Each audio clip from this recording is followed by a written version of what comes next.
Hello everyone, कैसे हैं आप सब। एक बार पुनः से कोचिंग क्लासेस पर स्वागत है। उम्मीद करता हूं आप सब अच्छे होंगे, मस्त होंगे, बेहतर होंगे, आपकी पढ़ाई भी बेहतर चल रही होगी। क्लास 12 केमिस्ट्री एनसीईआरटी में जो न्यू एनसीईआरटी है चैप्टर 6 में अब साम्य अवस्था है। पहले ये चैप्टर 7 में रहता था, लेकिन न्यू एनसीईआरटी के अकॉर्डिंग चैप्टर 6 है, जिसमें आज आप लोग सीखने वाले बच्चों अनुत्क्रमणीय अभिक्रिया और उत्क्रमणीय अभिक्रिया।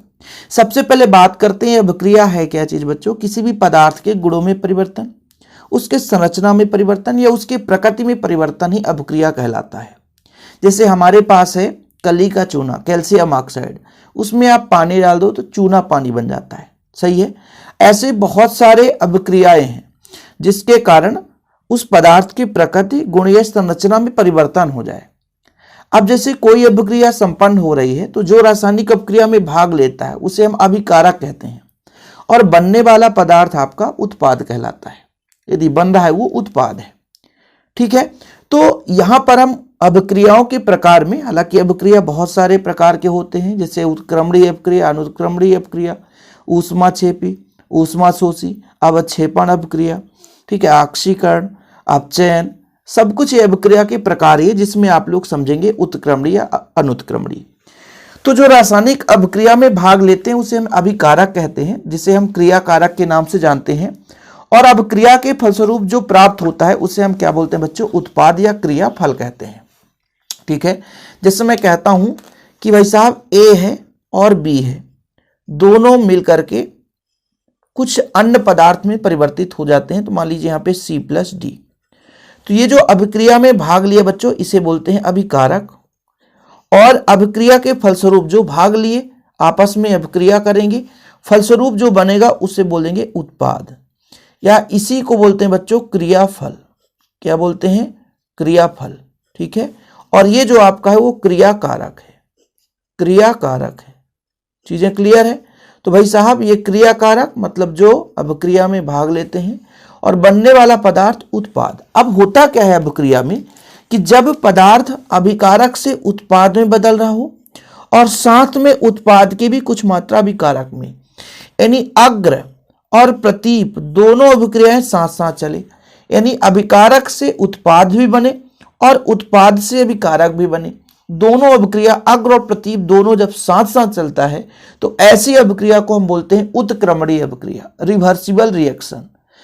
ऐसी अभिक्रिया जो अग्र का मतलब होता है अभिकारक जो उत्पाद में बदल रहा है, और प्रतीप का मतलब होता है उत्पाद भी अभिकारक में बदल रहा हो, तो ये अभिक्रिया आपका बच्चों कहलाता है उत्क्रमणीय अभिक्रिया। क्या कहलाता है, उत्क्रमणीय। मतलब अग्र और पश्च दोनों अभिक्रिया साथ साथ चलती है उसे हम बोलते हैं उत्क्रमणीय अभिक्रिया। लेकिन जब केवल एक ही दिशा में, ये दोनों दिशाओं में कहला जाएगा। अग्र मतलब है ना अभिकारक से उत्पाद, और पश्च का मतलब है उत्पाद से पुनः अभिकारक। तो ये दोनों दिशा में हो गया। और जब एक ही दिशा में अभिक्रिया हो, केवल अग्र हो, मतलब अभिकारक से केवल उत्पाद बदल रहा हो, तो वो जो अभिक्रिया है आपका अनुत्क्रमणीय अभिक्रिया कहला जाता है। चीजें क्लियर। तो ऐसी अभिक्रियाएं जो केवल अग्रिम दिशा में संपन्न होती है, मतलब केवल एक ही दिशा में संपन्न होती है तथा पूर्ण हो जाती है, अनुत्क्रमणीय अभिक्रिया कहलाता है। इसे हम तीर के माध्यम से दर्शाते हैं, एक ही दिशा में है। लेकिन वहीं पे जब हम अनुत्क्रमणीय रिवर्सिबल रिएक्शन की बात करते हैं तो ऐसी अभिक्रियाएं जो समान परिस्थितियों में अग्रिम तथा विपरीत दोनों दिशाओं में एक साथ संपन्न होती है उसे हम उत्क्रमणीय अभिक्रिया कहते हैं। एग्जाम्पल यहां पर देख सकते हैं, H2I2 2HI में बदल रहा है ना। यहां पे बच्चों आपका NaCl है, AgNO3 है, NaNO3 बनाता है। भाई इसमें भी दो भाग हैं, इसमें भी दो भाग हैं। NaCl में दो भाग हैं, Na पॉजिटिव Cl निगेटिव, यहाँ पे Ag पॉजिटिव NO3 निगेटिव। ये जब टूटता है बच्चों तो पहले का पॉजिटिव भाग दूसरे के निगेटिव को लेगा तो NaNO3 बनाता है। इसका Cl Ag से तो AgCl बनाता है। तो ये आपका हो गया उत्क्रमणीय अभिक्रिया और अनुत्क्रमणीय अभिक्रिया। तो उत्क्रमणीय अभिक्रिया में दोनों प्रोसेस साथ साथ चलता है, ठीक। जैसे आपका अमोनिया बनाने का प्रोसेस जो है, यहाँ पे मैं आपसे कह दूं आपका N2 है और H2 है, ये क्रिया करके NH3 बनाता है। 3 हाइड्रोजन है, 3 का गुणा कर दें, ठीक बच्चों, और 2 का यहां गुणा कर दें, तो ये आपका रिवर्सिबल रिएक्शन है, उत्क्रमणीय अभिक्रिया है। और यदि हम बात करें, जैसे मान लीजिए कैल्शियम कार्बोनेट है, इसको जब आप गर्म करोगे बच्चों तो ये आपका कली का चूना अलग हो जाता है और कार्बन डाइऑक्साइड अलग हो जाता है। तो ये आपका बच्चों अनुत्क्रमणीय अभिक्रिया है। ऐसे बहुत सारे एग्जाम्पल हैं, लेकिन आपके पास एक एक एग्जाम्पल फिर भी तैयार होना चाहिए। तो ये मैंने यहाँ पर लिख दिया है ताकि आपको परेशानी ना हो, ठीक है।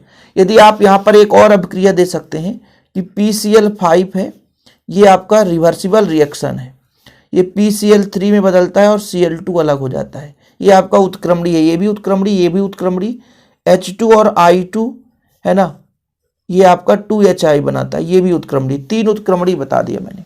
और अनुत्क्रमणीय अभिक्रिया भी 2, आपका एक ही हो गया NaCl AgNO3 के साथ क्रिया करके, Na पॉजिटिव NO3 निगेटिव, यहाँ पे Ag पॉजिटिव Cl निगेटिव।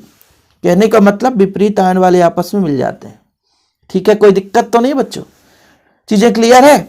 यहाँ पे आपका उत्क्रमणीय अभिक्रिया भी समझ लिए आप लोग। उत्क्रमणीय अभिक्रिया का अब लक्षण कभी कभी पूछ देता है, उत्क्रमणीय अभिक्रिया किसे कहते हैं, इसके लक्षण। तो इन्हें उत्क्रमणीय चिन्ह द्वारा प्रदर्शित करते हैं, मतलब दोनों दिशाओं में। ये दोनों दिशाओं में संपन्न होती है, परंतु किसी भी दिशा में पूर्ण नहीं होती, क्योंकि भाई अभिकारक उत्पाद में बदल रहा और उत्पाद अभिकारक में, तो कहां से अभिक्रिया पूर्ण होगी। ऐसी अभिक्रिया जो एक ही दिशा में संपन्न होगी वही कंप्लीट हो सकता है, वही पूर्ण हो सकता है। बाकी जो दोनों दिशाओं में चल रहे बच्चों, तो वो पूर्ण नहीं होती है। इतना आप लोग ध्यान में रखेंगे, ठीक है। चीजें क्लियर। और भी अभिलक्षण देख लो यहां पर, और तीसरा भी है, उत्क्रमणीय अभिक्रिया अधिकतर मंद वेग से संपन्न होती है, धीरे धीरे से होती है। उत्क्रमणीय अभिक्रिया का वेग, सांद्रता, ताप, दाब आदि पर निर्भर करता है। किसी भी दिशा में प्रारंभ किया जा सकता है, मतलब आगे पीछे कहीं से भी अभिक्रिया प्रारंभ हो सकता है बच्चों, ठीक। ये भौतिक व रासायनिक किसी भी प्रकार का हो सकता है। इसमें साम्यावस्था स्थापित हो जाती है। साम्यावस्था का मतलब ये होता है जैसे हम और आप दोनों मित्र हैं, हम आपके साथ व्यवहार दर्शाएं, आप हमारे साथ व्यवहार दर्शाओ, मतलब हम आपसे कुछ लें तो आप भी हमें दो, तो साम्यावस्था बनी रहेगी। मान लीजिए एक ही दोस्त खर्चा करेगा तो कब तक दोस्ती बनी रहेगी, कुछ दिन बाद वो दोस्ती टूट जाती है। तो दोस्ती बरकरार रखने के लिए हमें उतने ही मात्रा में सहभागिता दर्शाना होता है जितना कि हमारा दोस्त सहभागिता दर्शा रहा है। यदि मान लीजिए आधे अधूरे में छोड़ दिए तो फिर हमारा दोस्त भी हमको छोड़ सकता है। तो इस बात को आप लोग पुष्टि कर लें भाई साहब, है ना, वही साम्यावस्था होता है। क्योंकि अगला जो टॉपिक है वो साम्यावस्था है, लेकिन फिलहाल उत्क्रमणीय अनुत्क्रमणीय अभिक्रिया आप लोगों ने समझ लिया होगा। इनकी परिभाषाएं 2-2 उदाहरण तैयार कर लेना। चैनल में पहली बार आए चैनल को सब्सक्राइब कर लें। 11th क्लास को और भी मटेरियल चाहिए बताइएगा कमेंट बॉक्स में, है ना। हमारे न्यू ऐप का लिंक जो है डिस्क्रिप्शन पे मिल जाएगा। टेलीग्राम में भी आपको ज्वाइन करना है तो कर सकते हैं, डिस्क्रिप्शन पे सारी चीज़ें प्रोवाइड कर दी गई है। और अदर सोशल मीडिया जैसे हमारा इंस्टाग्राम है, फेसबुक है, सब हम शिव कोचिंग क्लासेस के नाम से बनाकर रखें, ज्वाइन कर लें। ओके, जय हिंद, वंदे मातरम।